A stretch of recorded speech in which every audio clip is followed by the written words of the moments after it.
Hey guys, welcome to my channel. In today's video, I'm gonna go over how you can buy your first home for under $1,000. And by the way, this isn't clickbait. It's a true story of a family I'm helping right now. We just got loan approval this morning and we're gonna close in 20 days. And the total money out of pocket for this family is only gonna be $1,112. So it's absolutely true, it's absolutely possible. And by the way, this isn't a $200,000, $300,000, $100,000 home. This is a roughly $600,000 home. So regardless of where you live and the price points in your area, this strategy can help you buy your home for less than $1,000, maybe less than $2,000, maybe less than $500. All right, so in the first part of this video, we're gonna go over some of the nomenclature, meaning the vocabulary, the terminology, how mortgages work. That way, when we go into the second part of this video, when we're going over the strategies, you know what I'm talking about, you can understand it, and then you can go ahead and apply it to your situation.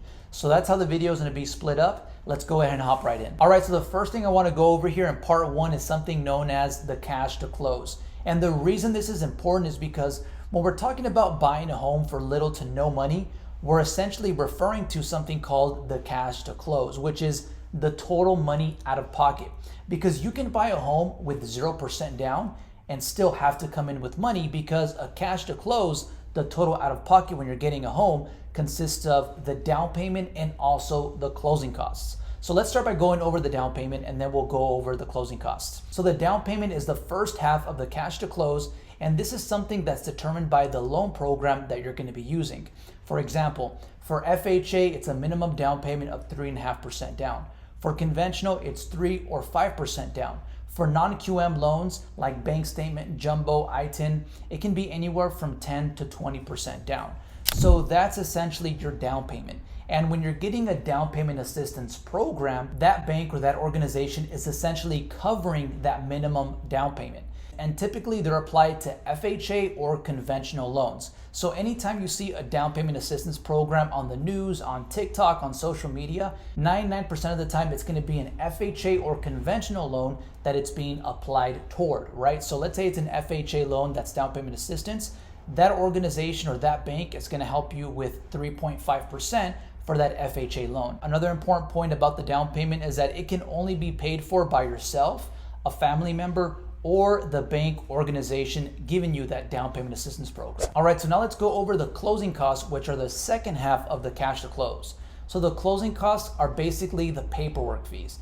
They include things like the loan, the title fees, the escrow fees, the appraisal, the inspection, all that good stuff. And it's anywhere from 3 to 4% of the purchase price. So you can see that it's still a big amount. It could almost be more than your down payment, your closing costs. So it's also very, very important when you're planning to buy a home that you know or you factor in these closing costs. Because if you're buying a home for $200,000 and you think that you just need $6,000 for that 3% down payment, you're also going to need another maybe $6,000 or $8,000 in closing costs. Now, the nice thing about the closing costs is that they can be paid for, of course, by yourself, a family member. Also, there are some down payment assistance programs that help you pay for these closing costs. And then what's really cool about closing costs that's different from down payment is that a seller can help pay for your closing costs. And that's very, very, very important, because with some programs like FHA that have a limit of 6% of the purchase price that you can receive in seller credits, it's totally possible that a seller pays for the entirety of your closing costs, especially in a buyer's market. Now, if you're wondering what a buyer's market is, that's basically where buyers have the negotiating power. And that's a great time to be a buyer, because you're gonna have the negotiating power and you can not only negotiate the purchase price of the home, right? If it's listed at 600, you can get it for maybe 580, but also you can get those seller credits. So instead of buying that home, and having to pay, 20 or 30,000 in closing costs, you can get the seller to pay for all of those closing costs and just pay the down payment, or get a down payment assistance program and get the seller to pay those closing costs, and you come in with essentially no money. But that's essentially what the closing costs are. All right, so the third thing I want to go over here for part one before we go into the strategies are the 3 different types of down payment assistance programs, because they're not all made the same.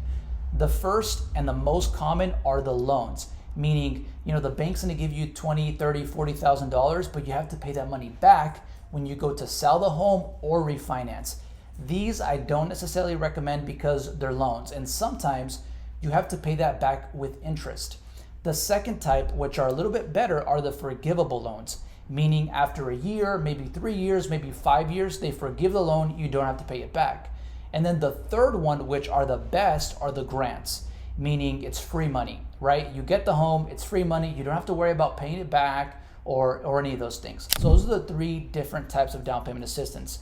The ones that I personally recommend are the forgivable loans and also the grants. Now, these down payment assistance programs have certain criteria, like for example, they may come with the higher interest rate. You may have to take first-time homebuyer classes. You're probably going to have to be a first-time home buyer. And there can be others, it depends on the program, but those are essentially the 3 different types of down payment assistance programs. All right, so part 2, now let's go over the actual strategies of how you can use that information that we went over in the first part of the video to buy a home for under $1,000, right? So the first part we gotta cover is the down payment, right? Because there's 2 parts to buying a home with little to no money, which is that cash to close. How can we get that cash to close as close as possible to 0? So first, let's go over the down payment, right? So the down payment we can handle by getting a down payment assistance program. Now, the one that I would recommend using are the forgivable loans or the grants. Now, these are typically gonna come with higher interest rates. So you also wanna make sure that, you know, if you qualify for 700 and after applying that down payment assistance program, you might qualify for less, that, you know, you're still in a range where, you know, you can buy that property that you want to buy. So that's just something to keep in mind. But that would be the first thing that you would do, is make sure that you're comfortable with, you know, the amount that you qualify for and also the interest rate and also the mortgage payment with this down payment assistance program. Also, make sure it's not a loan, right? You don't want a loan. If it works for you, it works for you, but I wouldn't recommend getting a loan. I would get a forgivable loan or a grant. So that's the first part, is reach out to lenders, especially brokers. Those are going to be the ones that have the most programs. Ask them about their down payment assistance programs that are forgivable or grants. Make sure they tell you all the details, so when you get into escrow, there's no surprises. And that will help you cover the first part of that cash to close. And this can be for either an FHA or a conventional loan. Now, the second part, when it comes to the closing costs, this is going to be a little bit more difficult because there are programs out there that help you cover that, but it's a completely different ballgame. What I would recommend here in covering your closing costs is getting the seller to pay for these closing costs. That's exactly what we're doing in the scenario or the story of these buyers that I mentioned, you know, on the cover of this video. The title of this video is we were able to get $25,000 in seller credits from the seller to pay for these closing costs, which were essentially all the closing costs that were, you know, part of the transaction. Now, how do you do this? Well, while your real estate agent can negotiate this before going into escrow or during escrow. Now, I would recommend before, just because that way, you know, you kind of have that guarantee of when you're going into the transaction, you kind of already have an idea of your out of pocket. But yeah, here I would recommend going with a FHA loan because they have that limit of 6% in seller credits. If you go with a down payment assistance program with a conventional loan, you're kind of limited to about 3% of, you know, seller credits. So I would go with an FHA loan, that way you can get as much as possible, about 6%.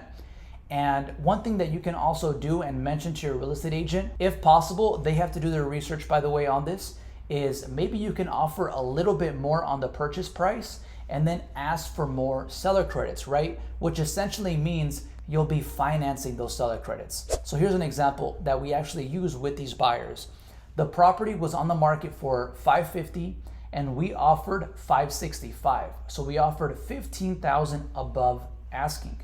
But in return, we asked for $25,000 in seller credit. So really, the seller was only losing $10,000 or getting $10,000 less, because we offered him $15,000 over and we asked for $25,000. So his net loss technically was only $10,000, not $25,000. So that's something that you and your real estate agent can do in order to maximize the amount of seller credits that you receive, is offer a few thousand over asking and then get it back as a seller credit. So that's essentially what we did to get these buyers a cash to close of just $1,000. So you can see it's very, very simple. It's very, very possible. Get that down payment assistance program, reach out to a broker in your area, ask them about those programs. And then on top of that, you want to make sure you're working with a great real estate agent that can negotiate those seller credits for you. Also use that strategy so it's easier to get those credits where you're asking for a little bit above asking, but make sure that it praises, right? And that's pretty much it for this video. It's pretty simple. It's pretty easy to do, especially in a buyer's market, which is the market that we're currently in right now for most counties and cities. So if this information was helpful, if you have any questions, reach down below, reach out to me. My info's down below. See you in the next one, and be great.